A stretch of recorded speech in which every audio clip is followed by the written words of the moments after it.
kepastian dari dengan anda. Assalamualaikum warahmatullahi wabarakatuh. Saya ucapkan kepada pendengar acara, baik daripada hakim, tuan-tuan, puan-puan dan tentunya tidak hadir yang dihormati sekalian.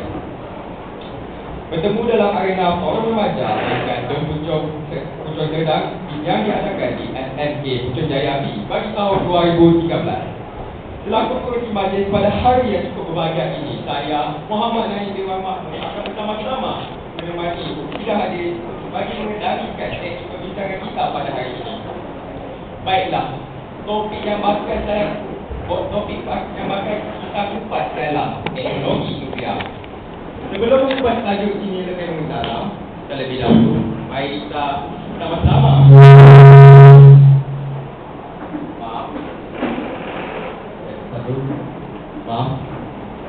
Untuk mengupas tajuk ini lebih mendalam, terlebih dahulu mari kita berkenalan dengan ketiga-tiga ahli panel kita di sini. Kita hadir jangan risau dan jangan ragu, kerana kita hadir sememangnya tidak asing lagi dengan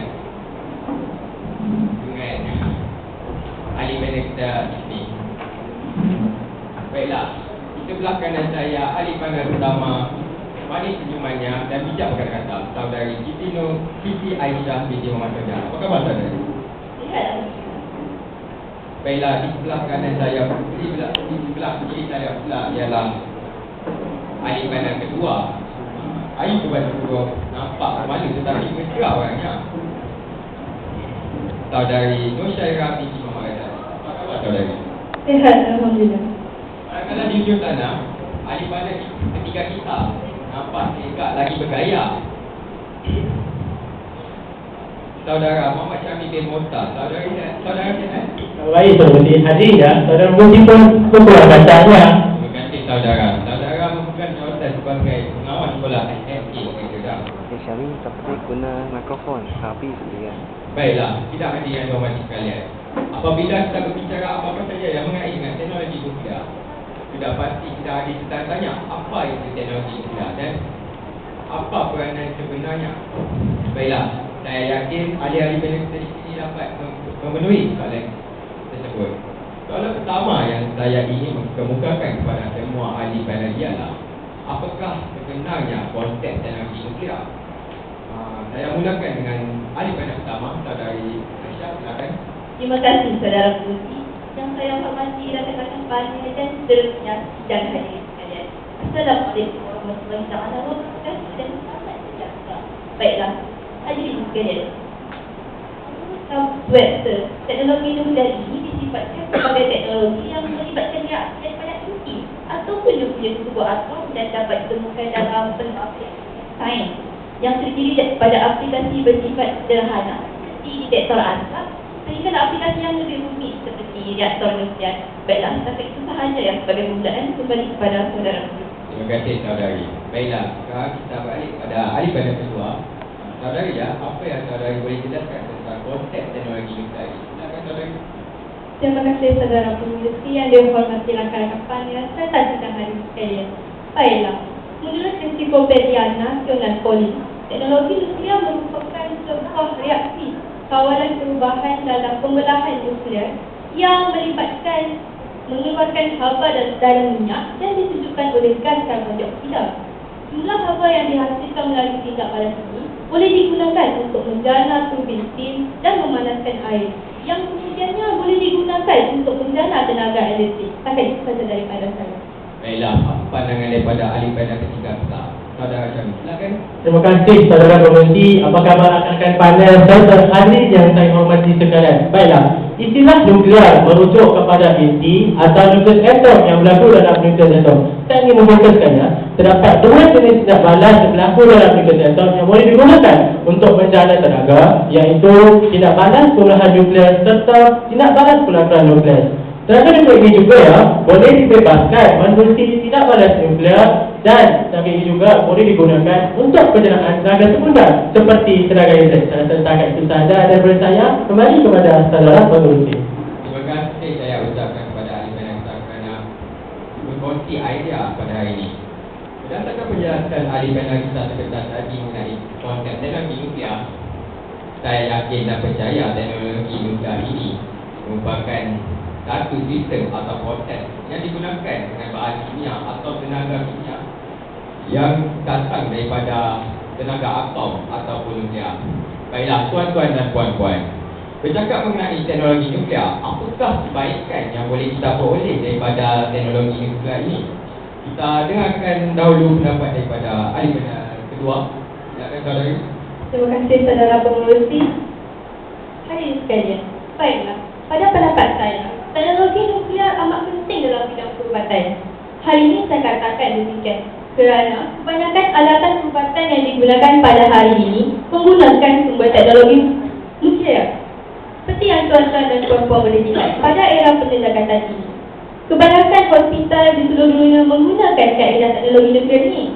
Antara kaedah yang menggunakan sumber teknologi nuklear ini adalah kaedah magnetic resonance imaging ataupun MRI yang digunakan untuk mengesan penyakit berbahaya kepada manusia. Selain itu juga teknologi nuklear juga amat penting dalam bidang perubatan radioisotop nuklear yang digunakan untuk membuat diagnosis penyakit. Sidang hadirin sekalian, selain itu, penciptaan alat pengimbas CAT dan laser yang secanggih yang terdapat pada hari ini juga melibatkan bahan radioaktif ini. Hal ini dapat membantu doktor untuk mengesan penyakit dengan lebih mudah seperti penyakit tiroid, kanser tulang, kanser paru-paru dan sebagainya. Yang akhir sekali, teknologi nuklear ini juga boleh digunakan untuk merawat pesakit dengan lebih sempurna kerana alatan perubatan yang digunakan pada hari ini disterilkan dengan menggunakan teknologi nuklear ini dengan lebih sempurna. Kembali kepada saudara pengurusi. Baiklah, itu apa yang dikatakan oleh ahli panel kedua. Baiklah, bagaimana pula dengan ahli panel pertama kita? Silakan saudari. Terima kasih saudara pengurusi. Kebaikan teknologi nuklear menurut pandangan saya ialah teknologi nuklear ini mampu memajukan sektor perindustrian negara. Dalam teknologi ini kerana dianggap lebih efisien dan efektif, apatah lagi dalam keadaan dunia pada hari ini yang mendekat pencarian alternatif baru menggantikan residu dan bahan baku yang semakin hari semakin berkurang. Sebagai contoh teknologi nuklear di GFM kuatan faham telah pun 95% setiap tahunnya. Teknologi ini tidak akan mendapatkan produk dari bumi komersialnya dalam beberapa minggu akan. Hubungan dengan itu yang saudara mengerti, pada 19 Juli 2014 dalam Dewan Rakyat, orang pakar Dr. Cik Razli yang juga merupakan ahli Parlimen Ulu Laman telah menjelaskan bahawa realisasi bagi projek bidang ini berada pada tahap yang rendah dan selamat kerana beliau sendiri telah mengukuhkan projek bidang ini. Baiklah, selain itu projek bidang ini juga tidak memerlukan kawasan yang luas dan tenaga elektrik akan dapat dijalankan dengan kos yang lebih murah kerana kos operasinya yang rendah. Baiklah, itu sahaja yang saudara mengerti. Terima kasih saudari. Baiklah, seterusnya saudara Syami. Apa pandangan daripada saudara pula? Silakan. Terima kasih saudara pengurusi. Baiklah, saya akan berkongsi dengan sidang hadirin sekalian apakah kebaikan yang boleh kita peroleh daripada teknologi nuklear ini. Mari kita menimbang sejarah. Pada tahun 2005, tenaga nuklear membekalkan 63% tenaga dunia dan 15% kuasa elektrik. Untuk pengetahuan sidang hadirin, negara-negara seperti Amerika Syarikat, Perancis dan Jepun menggunakan 56.5% tenaga elektrik yang dihasilkan oleh teknologi nuklear. Pada tahun 2017, Agensi Tenaga Atom Antarabangsa IAEA melaporkan terdapat 439 pos reaktor nuklear di dunia yang beroperasi di 31 buah negara.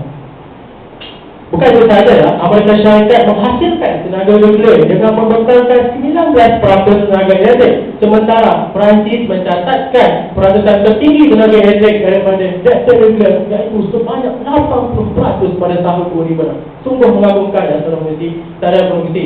Di Amerika Syarikat, walaupun tenaga elektrik daripada gas dan berjaya dianggarkan bernilai 85 bilion menjelang tahun 2013. Namun, dalam kuasa tenaga elektrik menerusi tenaga nuklear hanya dianggarkan bernilai 18 bilion dan ini dapat mengurangkan kos keberadaan negara. Sidang hadirin yang saya hormati, pendidikan antarabangsa terus dibuat untuk membuat penambahbaikan dalam teknologi nuklear ini dengan mengambil kira faktor kesamaan teknologi, penggunaan pelaporan nuklear serta penggunaan tambahan iaitu sistem pengawasan dan juga boleh digunakan sebagai untuk penjagaan air laut serta sistem pemanas di suatu daerah. Saya rasa setakat itu saja. Kembali pada saudara. Oh begitu banyak saudara. Baiklah, ada mana ada yang ingin menambah? Saudara Pengerusi, Silakan saudara. baiklah, hadirin sekalian, teknologi nuklear ini juga amat membantu untuk memajukan bidang pertanian negara.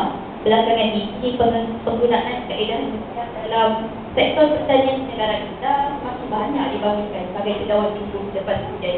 Sebagai contoh, teknologi modifikasi makanan dan genetik IMF telah berjaya ditemukan melalui kaedah nuklear. Teknologi ini berupaya menghasilkan tanaman yang tahan penyakit, tahan cuaca, sekaligus dapat meningkatkan produktivitas tanaman tersebut. Selain itu yang mengurusi kadar pengambilan baja oleh tumbuh-tumbuhan juga dapat dikesan dengan cara yang mudah dengan menggunakan teknologi. Baiklah, saya rasa sampai itu sahaja saudara. Wah, begitu hebat kata-kata atau pendapat yang diutarakan oleh ahli panel kita sebentar tadi. Nampaknya teknologi nuklear ini memberi banyak kelebihan dan dalam berbagai bidang. Sebagai contoh, apa yang dikatakan oleh ahli panel kita sebentar tadi ialah kebaikan dalam sektor perindustrian, bidang perubatan dan juga boleh menjadikan tenaga elektrik. Betul tak saudara? Baiklah, tuan-tuan dan puan-puan, sekarang kita berbincang pula pendapat ahli panel masing-masing secara ringkas tentang kebutuhan teknologi nuklear. Baiklah, ada mana-mana ahli panel yang ingin memulakannya? Saudara Musi. Silakan. Terima kasih saudara Musi. Baiklah, pada pandangan saya, perkara yang berpotensi untuk berlaku adalah menjadi ancaman pengganas. Hal ini dikatakan sedemikian kerana teknologi penguasaan dan penguasaan nuklear bukan lagi eksklusif di negara berteknologi tinggi. Pengganas juga mempunyai kebijaksanaan mereka tersendiri kerana mereka juga tahu kecanggihan teknologi perlu ditangani dengan kecanggihan teknologi. Sebagai contoh, cara pengebom bom mati adalah cara lama yang tidak menguntungkan para pengganas, malah dicerca, dihina walaupun memiliki kesan psikologi yang amat besar kepadanya.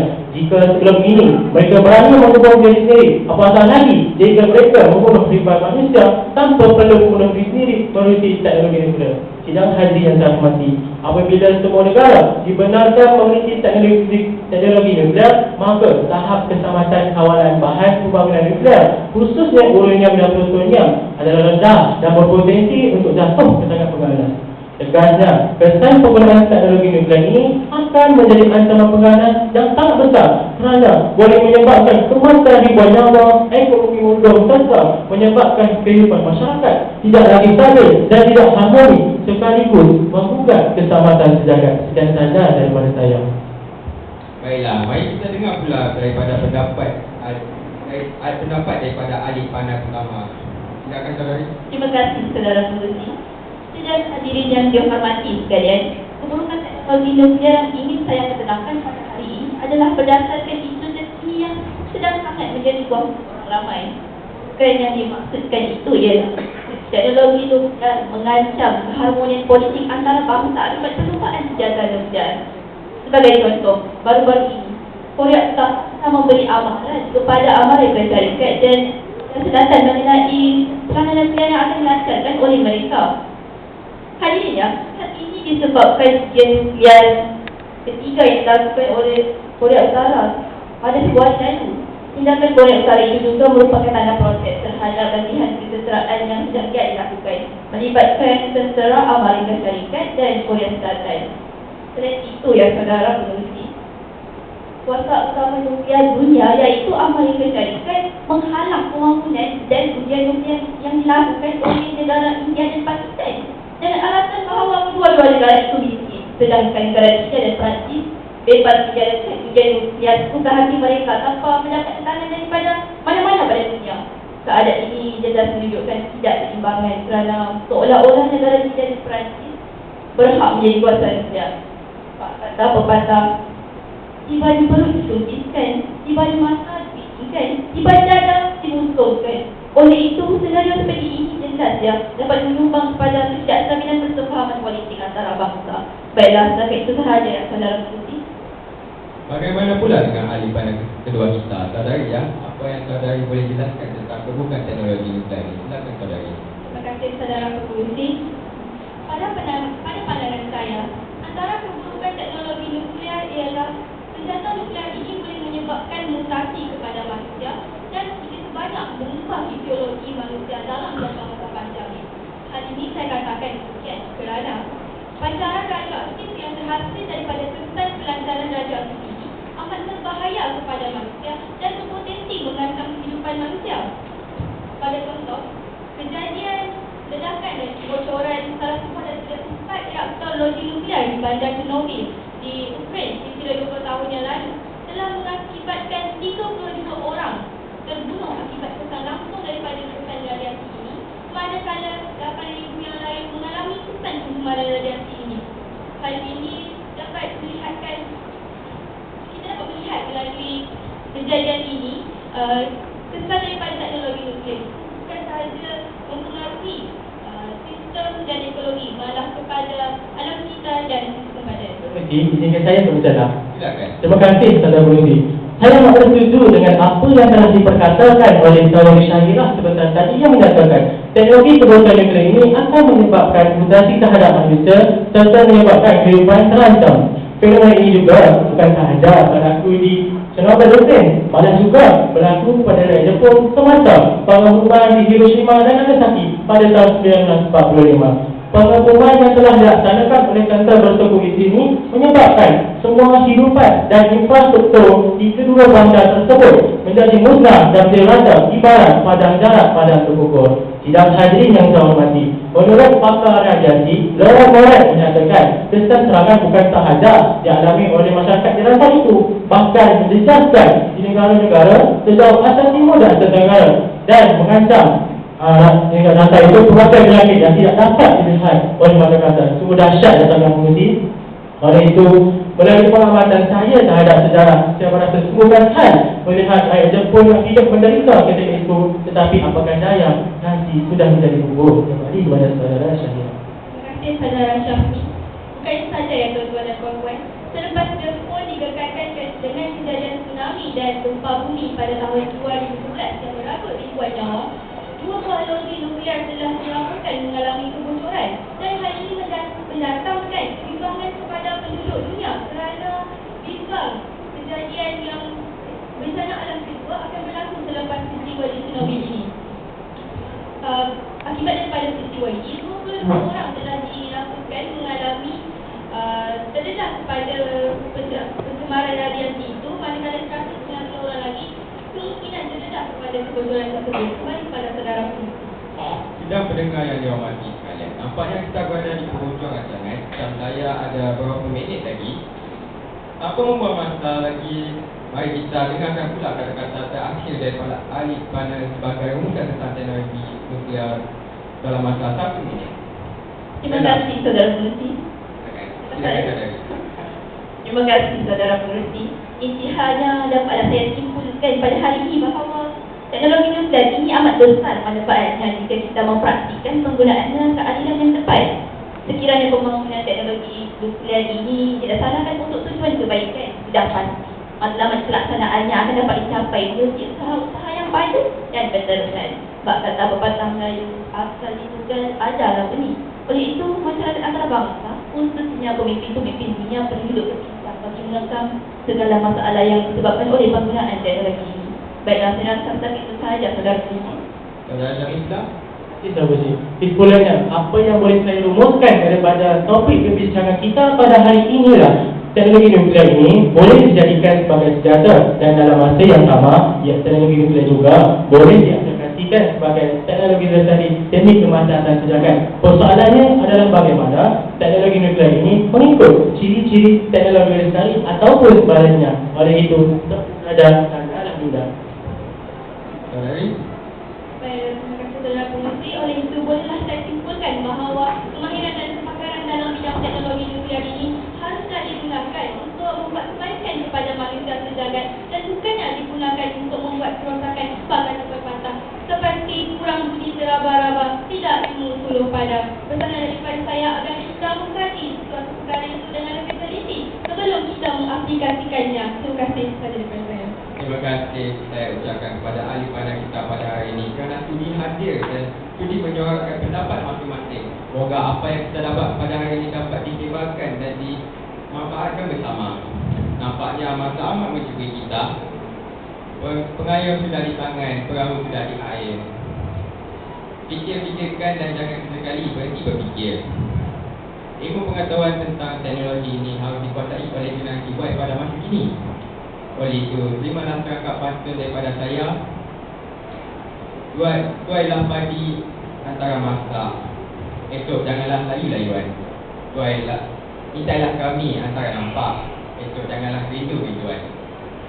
Salam hormat, saya selalu akhir kalam orang putih orang Pakistan. Terima kasih, syukran jazilan. Wabillahi taufiq wa hidayah. Assalamualaikum warahmatullahi wabarakatuh.